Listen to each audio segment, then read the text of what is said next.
Hey guys, this is Mrs. Pruitt Britton, and today I'm going to be talking about ways of how you can memorize the unit circle. So let's get started. First off, I'm going to start in the first quadrant, and we are going to start right here.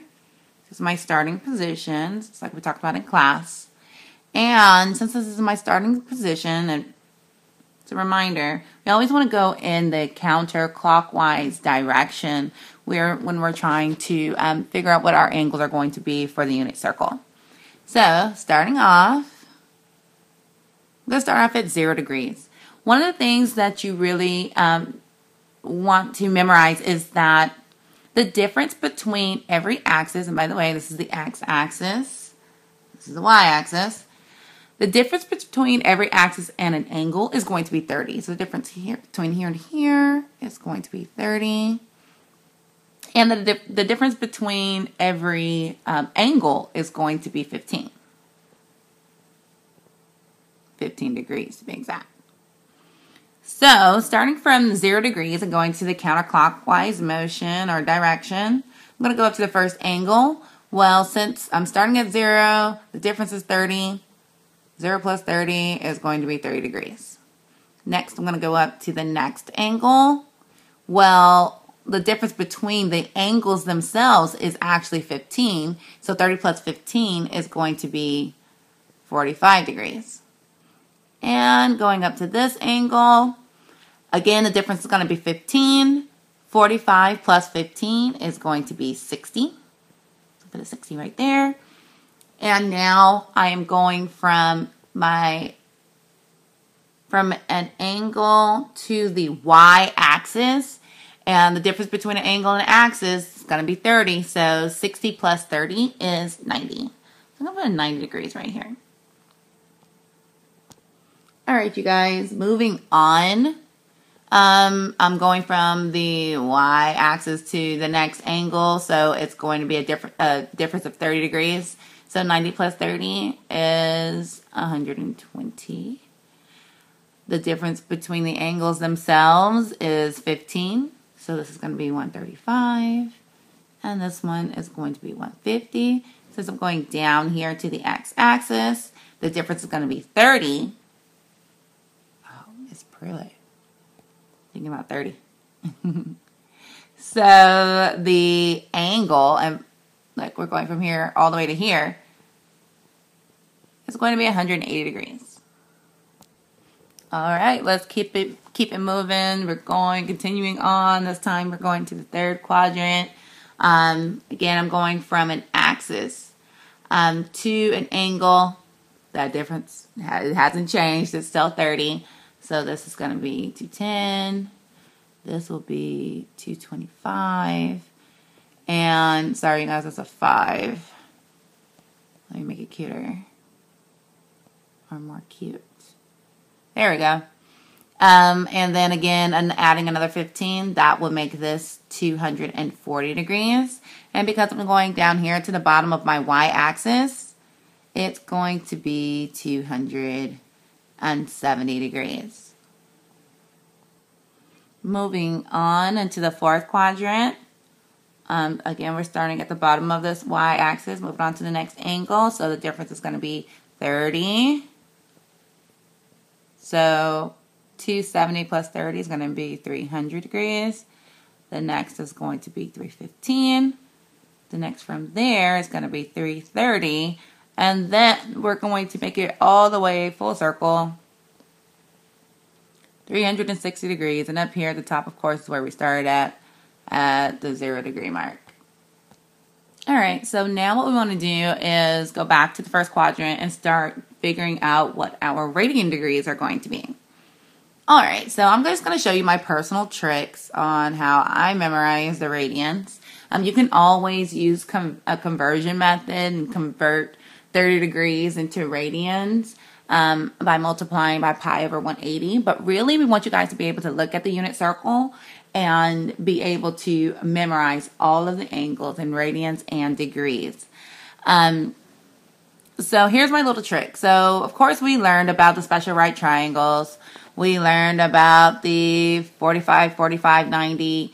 we learned about the 30, 60, 90, and matter of fact, like we dropped a perpendicular line there, we dropped a perpendicular line there, and we recognized that these were actually the same triangles, they were just rotated, right? Exactly. Let's see if I can take these off. So what I always like to think is like 30, 60, 90, the 30 and the 60, you know, they're pals, right? I'm always going to partner a 3 with a 6. So in this case, I got a 3 here for my 30 degrees. So I just remember that his radian degree is going to be pi over 6 because 3 is going to be partnered with 6. So next I go on to the 45 degree angle. And really all I do is I look at this 4 right here and say, okay, well, this guy is going to be pi over 4. And again, I got a 6 right here. 6 and 3 are buddies. And so since I have 60 degrees right here, I'm going to pair him with a 3. So it's 3, 4, and 6. Excuse me. So, when we're trying to figure out what the 90 degree radian is going to be, think of this. Our unit circle is just a circle that's cut into 4s, right? This is a 4th of it.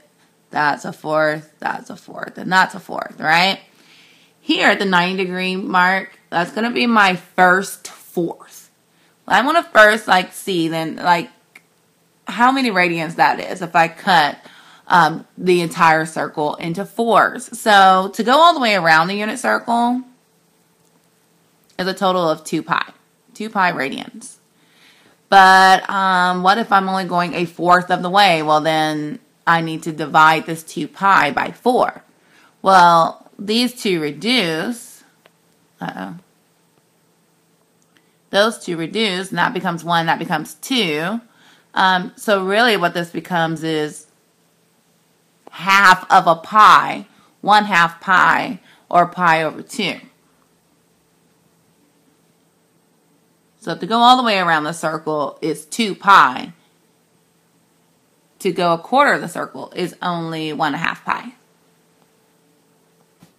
All right, you guys, let's keep it moving to the second quadrant. And we're trying to figure out our radians. Again, let me put these in here. This is 120 degrees, 135 degrees, 150 degrees, and 180 degrees. Let's talk about their radians, though. So here's trick number 1. You see these denominator amounts over here? The 2, 3, 4, 6. Well, what I want you to do is take the bottom number, and what we're going to do is we are going to subtract 1. What do I mean by that? Well, look at this. I wonder if I can... Awesome sauce. And change colors. Do you see that this angle here looks like it is the reflection of that angle there? It just looks like they're reflected over the y-axis, right? Well, they're the ones that's going to have something in common. So I'm going to look here, and I notice that there's a 3 there. Well, 3 minus 1 is 2. So that means in his little mirrored angle, I'm going to put 2 pi over 3. Notice that they both share the same denominators. Let's do it again for this dude. Again, his reflected angle from between here and here is between the 45 angle and the 135 degree angle. If we take that 4 and subtract 1, we would get 3 pi over 4. Down here, if we take this 6 and we subtract 1, we would get 5 pi over 6. Now, remember we talked about going from 0 to 90. That's a 1/4 of my circle, and each 1/4 is 1/2 of a pi. So if this is 0 and this is half a pi, going here would be 1/2 plus another half. Well, a half plus a half is 1, right? 1/2 plus 1/2 just equals 1. So right here, this is just going to be equal to 1 pi. All right, you guys, moving on to the third quadrant. Moving on to the third quadrant. What I want you to do is, let's change to another color. What I want you to do is notice how these two angles are on the same line, right? Going straight across. Well, that's going to be your reference. Look at the angle, or look at the radian. And I want you to, again, look at the denominator, look at the number down there, but this time instead of subtracting 1, you are going to add 1. So if I have pi over 6, well, 1 plus 6 is 7. So this is going to be 7 pi over 6. Next, again, looking in the first quadrant, and looking in the denominator, I see that the angle going straight across has a radian measure of pi over 4. 1 plus 4 is 5. So this angle measure is going to be 5 pi over 4. Same thing for this last one. Looking straight across, its denominator is 3. Add 1 to 3. So this is 4 pi over 3. We were at 0 radians when we started. Then we were at half a pi at 90. At 80, we were at 1 pi. So here is just like going 3 halves, right? It's 1/2, 2 halves, and 3 halves. And that's exactly what its radian measure is, 3 pi over 2. Okay, guys, now we're in the last quadrant. And again, just like we looked straight across and the last time, I want you to look straight across here. Notice that these two angles have something in common, or have a line in common. And that's actually what I want you to look at. So, change back to black. What I want you to do, since this is the angle that's straight across, what I want you to do is add these two numbers together. So 2 plus 3, of course, is 5. And you're going to keep the same denominator. So this is 5 pi over 3. Looking across here, I'm going to add these two together. 3 plus 4, well, 3 plus 4 is 7. Keep the same denominator. So this is 7 pi over 4. Looking across here, add those two together. 5 plus 6 is 11. This will be 11 pi over 6. And of course, like I said, we cut the full circle into 4. Going all the way around is 2 pi. So this is half a pi. This is 1 full pi. This is 3 halves over pi, or 1 and 1/2 pi. So adding on another half, that will make it a total of 2 pi, and 2 pi will go right there. So now you would have all of the radian measures memorized.